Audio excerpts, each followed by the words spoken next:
So let's again focus on Russia. Even the Russian trolls were super unhappy with the yesterday's video, but we'll need to keep discussing it because it's important for this war. So first of all, it looks like a Russian government increased the age limit for the contract service in the military to 50 years old. Just a reminder for those who did not follow our videos. About 3 weeks ago, we put out a video where we discussed how the age was increased from 30 years to 40. So before the war started, and first 2 months of the war, the age limit was 30. So if you are below 30, you can go and sign up a contract with the Russian army and go and fight, basically. Then about 3 weeks ago, they increased that age to 40, and now they increased it to 50. So that's obviously clearly pointing to the problem with the manpower in the army. So that's one data point. Another data point is it looks like a Russian army is supplying T-62 to the Russian units on the front line as well, which are old tanks. It's kind of like a hybrid version between sort of kind of like current tanks, which is T-64, T-72. They're more or less similar T-80, and then T-55. So that's kind of like a crossover between their sort of two different generations, which is obviously much worse tank. It looks like it's gonna be used as a assault gun, so we'll see what's gonna happen there. But that's just an interesting piece of information. Now let's actually switch to the economic front in Russia. So Russian central bank stopped checking loan-making institutions, basically commercial banks in Russia. What this really means is that the central bank is not strict anymore with commercial banks in terms of their compliance. And the reason for that is because the loan portfolio of the commercial banks is deteriorating because the economic conditions are deteriorating, right? So they kind of play the game. We pretend that nothing is happening, basically, right? They just allow those portfolio to deteriorate, and there is no problem. So we just pretend and everything is okay there. We discussed so much Russia, and I'm sure that Russian trolls are gonna get really, really unhappy this time. But let's actually look at the Ukrainian problems, because it has also a lot of problems, as many as Russia does. So it got this very simple thing in Ukraine. So now it's the simple table salt is becoming rare commodity and hard to buy, and so it went in price by 10 times. So it used to cost like 25 cents per kilogram. So now it costs about $2.5 per kilogram, which is obviously as you can imagine, 10 times more. The reason being is that the producer of the table salt in Ukraine is actually very close. There is a town, Soledar. We'll get there when we look at the Severodonetsk salient. So basically, they stopped producing it because they have salt mine there. So Ukraine is out of salt, and so there is no salt, and they need to import salt. Eventually, the price will go down as Ukraine start importing salt, but for now there are shortages, and the price is extremely high generally. In addition, Russian military hit Ukrainian manufacturing facility in Zaporizhia, and that manufacturing facility was producing helicopter engines and also airplane engines. So the extent of the damage we don't know, whether it's able to continue or not. So this is just another data point to understand how slowly but surely Ukrainian economic potential is basically being totally destroyed. So so that's one thing. Then Russia hit with rockets a couple more electrical substations. It actually was yesterday, and I forgot to mention that in Dnipro region basically, and also in Kharkiv region, east of Kharkiv, west of Kharkiv, sorry, here, and then here east of Dnipro. So it's slowly but surely destroying the railroad infrastructure, and it's gonna get more and more challenging to bring supplies to the front line. But however, it's still possible, and as we can see there, Ukrainian army and just general Ukrainian population is using trucks extensively. So eventually it will get to the point that Russia will start hitting the bridges across Dnipro River, which we mentioned before. So far they sparing that, but they actually hit only one bridge in Zaporizhia a while ago, 2 or 3 weeks ago, and severely damaged it in Zaporizhia region. So this was just probably more like a warning or something. So that's another news. One more last like generic news is yesterday I was discussing Switchblade and mentioned that it was not impressive, the first application. So the reason for that is actually it was Switchblade 300, which is intended against the light armored targets, so basically mostly infantry. And it was used against tank T-72. So obviously it wasn't effective against it. So today, 57th Brigade actually used Switchblade 600, and it was quite effective. It destroyed they used 2, and they destroyed 2 tanks with it. So it does work, and hopefully tomorrow I'll be able to compare Russian-made kamikaze drone with Switchblade, because Russia has like sort of like a one model, and it's probably more aimed against light skin, like basically more infantry, against the infantry, as opposed to they don't have equivalent for Switchblade 600. They have more equivalent for Switchblade 300. So that's all for the sort of general economic and just all kind of news.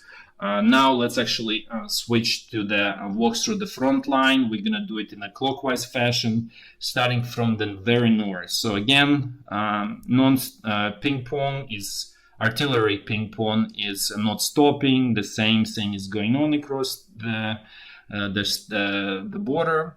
So the both, as we discussed before, this is Russia keeps this opportunity open to declare war on Ukraine formally if they need to do so. Now let's continue. Now let's go a little bit more south. We're going to look at what's going on near Kharkiv. Here, situation, it's not really kind of stable. Both sides are still fighting. So we heard of Ukrainian sort of counterattacks or attempts to recapture Ternova, which did not result in anything, probably some losses. But this fighting here is really small size, like a company squad type of size units. It's totally nothing really major here. Now let's go south. Let's look at what's going on at Izum bridgehead and Liman bridgehead. So this is schematic of what's going on there, and actually we want to show you what we actually realize what's happening, and that actually kind of explains what's happening near Popasna and Severodonetsk salient. Is basically this sort of call it tired or exhausted units on the Russian side that we see here. Russian side, basically was transferring them to Severodonetsk and Popasna area and been using them there. We'll look once we get there. We have confirmation for only 76 Airborne Division, but we're pretty sure the same is going on. It's probably 106 Airborne Division is there, probably units from 144th Division, because we have not seen these units specifically on the bridgehead for a while. So it really kind of tells us that what the Russian side decided to do is actually create a stronger hammer there by transferring, because they didn't see opportunity to kind of push through here. They decided they saw initial successes there, so they decided to kind of put the pressure where there are successes. And for the same reason, then probably in a reactive fashion, Ukrainian army transferred 14th Brigade over there. So you will see, we'll discuss once we get there. But this is basically the whole big picture of what's going on. Let's actually have a look, closer look at the whole situation. So on Izum bridgehead, Russian troops tried to attack from Dovhenke, did not have successes. Then they tried to attack from Pasika, which they captured about 2 or 3 days ago, when when they kind of pushed through here. So again, also no successes here. So for now, situation here is stable. Also, situation here and this piece of Liman bridgehead, which we call Svetohirsk bridgehead now, it's also as well stable. Here, Russian troops had initial success. They pushed Ukrainian troops pretty strongly out of almost out of Liman, and we actually let's actually have a look what's going on. So at this point, Ukrainian troops really essentially control this railroad line here in sort of like a central and southern portion of the town. So Russian side is fully controlling like northern and northeastern section, and then eastern section here in this area, and then Ukrainian side is controlling basically like a train station and the kind of like a logistical sort of call it hub of the town. So basically area kind of like near the train station here. So this is a sort of like a last ditch effort by Ukrainian army to hold to Liman. So far today they were successful in holding on. We don't know if they will be able to continue doing so. So we'll see what tomorrow brings. In any case, loss of this bridgehead is not going to be critical for this one, for Ukrainian army. It's not going to lead to anything sort of disastrous. Obviously, it's not great news for sure. This is definitely loss and defeat of Ukrainian army here. Let's now continue and let's go and look what's going on here on this Severodonetsk salient, where the situation is the worst for Ukrainian army and the most dangerous overall. So here's what's going on, what was going on. And some of you may have noticed, I put a note this morning saying that Russian troops captured a couple villages here. So basically they captured village Bilohirka, Vasilievka, and got the name. There's another village there, Nahirne. Yeah.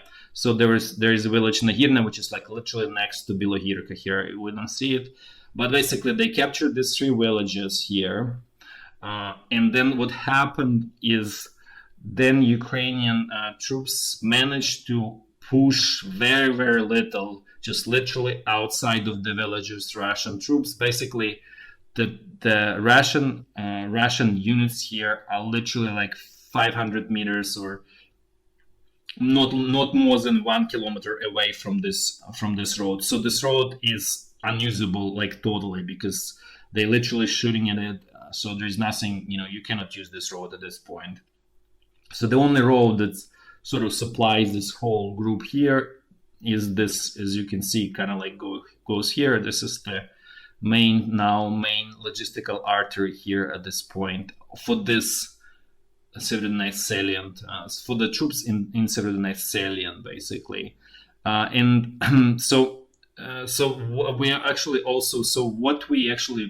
we realize what Russian army is doing is actually we found out that airborne unit that we were discussing before, that we didn't know what it is. It's actually basically before we call it a consolidated unit, or let's call it maybe battle group of the 76th Airborne Division. That's what who was fighting there. And if you remember, this is a unit from Kyiv West Group that suffered actually pretty heavily during the attack on Kiev from the west. Apparently, it's not fully repaired. It's a battle group, which means it's consolidated from their sort of whatever is left over, and they basically, it's probably like, usually it would be like 8 to 9 thousand people. Probably has like around 5,000 people, right? So it's still pretty strong unit, and the sort of the not advantage but the strength of it has high fighting spirit, right? So that's not it's not a unit from the Second Army Corps, right? Like this DNR troops. It's probably one of the better troops after Wagner mercenaries. That's probably on the top, based on their spirit. They actually somewhat lack heavy weapons, but then apparently Russian troops brought in quite a bit of artillery here as a standalone unit. So probably artillery brigades similar to what Ukrainian army has. But in any case, so they managed to capture this village Vasilivka, and it's now in Russian hands. They lost control over Bilohirka and Nahirne, but they basically literally on the outskirts of these villages. So we're pretty sure tomorrow they will renew, push and try to continue pushing.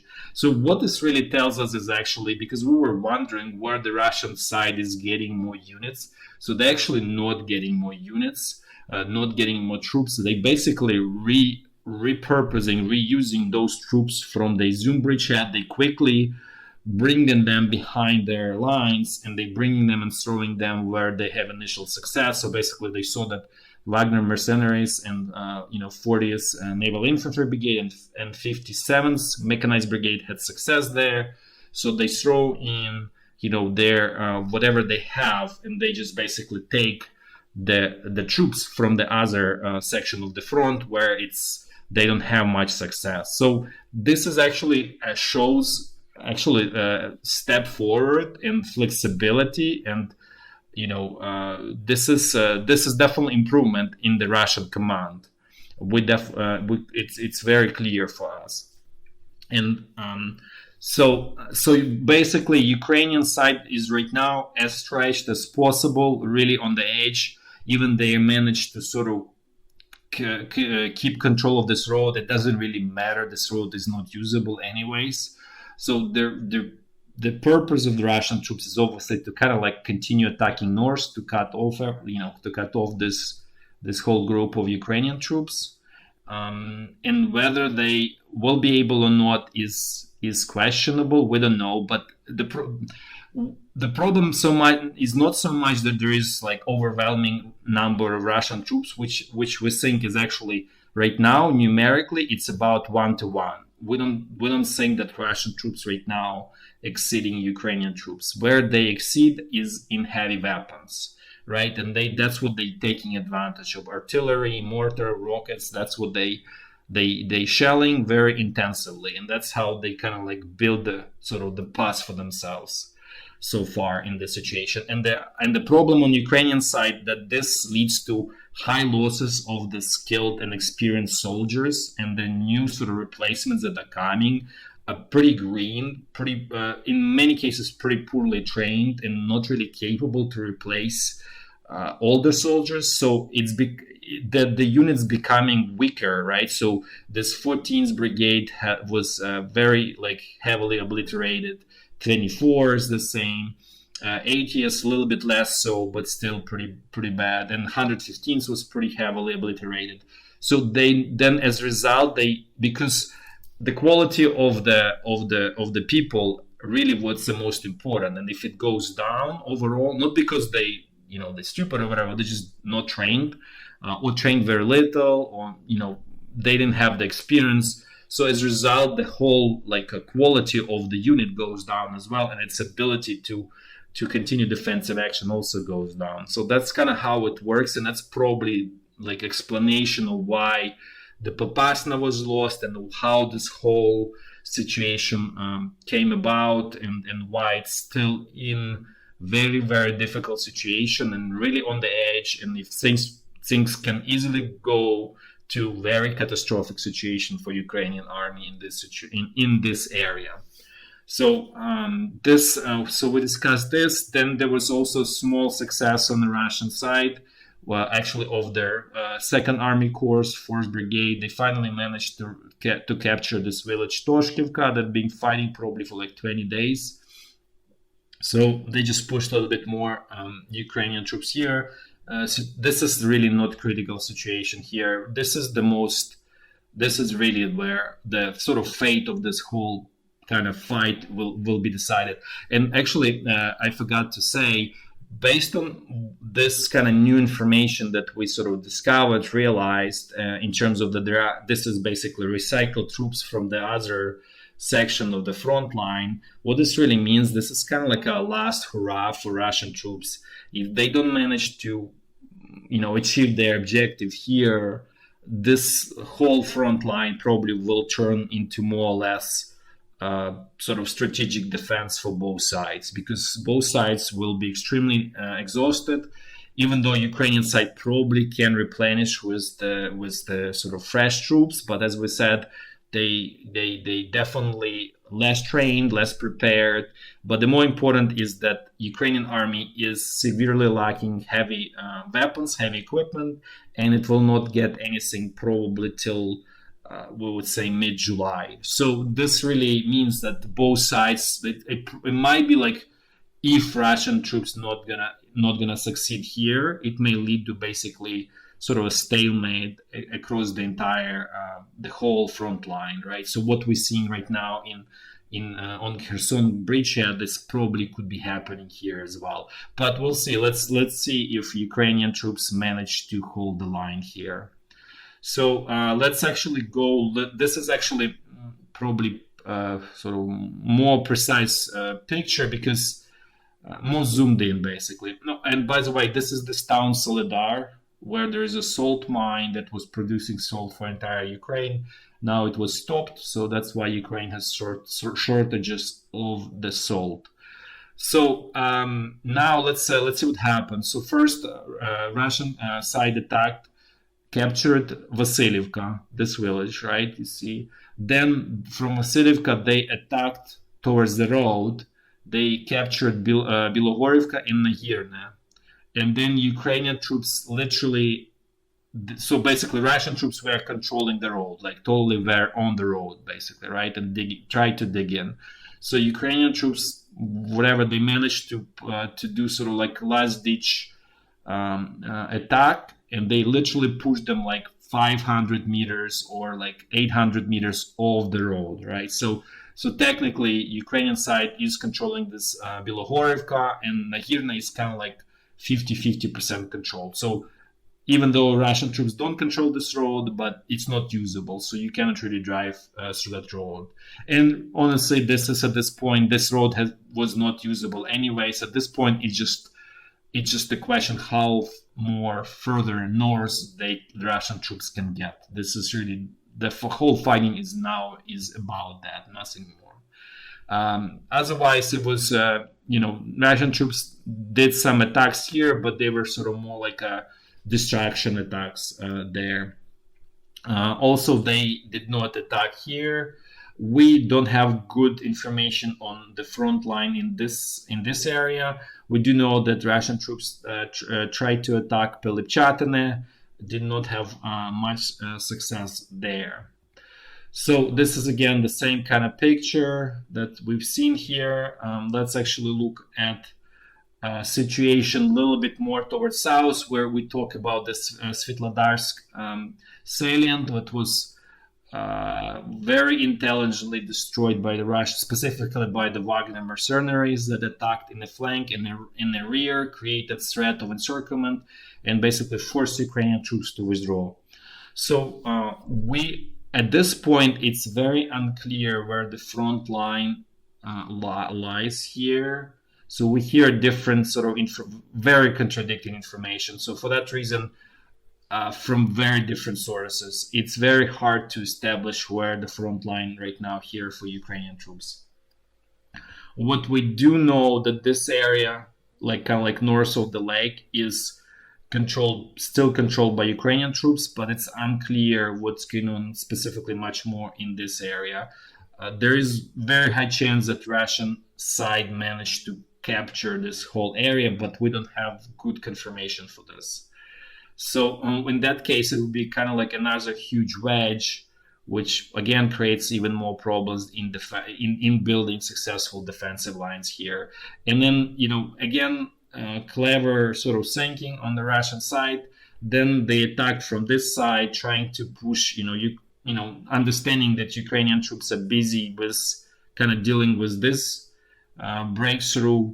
Then they attacked from here. So far, they were not successful, but nevertheless, they did the right thing, basically. Tried to attack and to capture a town here. I think it's called Novoluhansk, but they did not manage to do that. We'll see if what tomorrow brings, because situation here is very fluid, basically, in this area. So this is the whole. We see more or less situation around Popasna, and now we're gonna call also Bakhmut. This is this town. So as you can see, it's very, very dangerous, really on the edge, and can turn catastrophic for Ukrainian army very easily if things go wrong way. Now let's continue. Let's look at what's going on west of Donetsk here. So Russian side was actually attacking today here near village of Pisky. Again, was always Marinka, always Novomykhailivka. So just typical places, no successes, no progress. We believe that all of the sort of now having that understanding what's happening with Popasna and Izum and the sort of transfer of the troops. So we think that most of the troops right now are brought to the Popasna area to exploit that situation there. So this is just a closer look at the situation straight west of Donetsk, and this is this village Pisky. This is Donetsk airport, international airport, totally destroyed at this point. So this is where Russian side tried to attack. Apparently, probably with the idea create another sort of salient and effectively eventually kind of attempt to create encirclement and force Ukrainian troops out of Avdiivka, which, as we mentioned before, this is one of the biggest producer of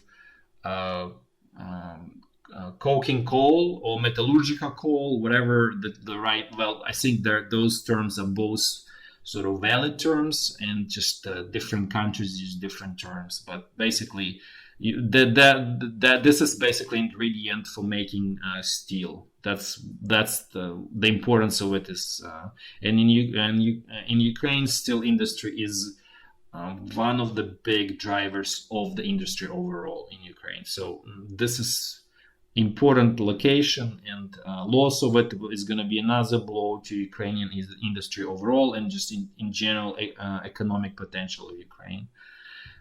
So let's now look at the Zaporizhzhia front line, as we're just going to have very quick look, because situation stable. This is the wedge that Russian troops built, trying to create a southern pincer, trying in attempt to encircle Ukrainian troops in Donbass salient. It's stable, nothing new here. Again, this whole front line is stable. Essentially, both sides are kind of like on strategic defensive on strategic defense here. Let's now move to Kherson area, where the situation is exactly the same. Russian troops are digging in very actively. Ukrainian troops don't have enough to firepower and everything to attack, so the situation is a stalemate here.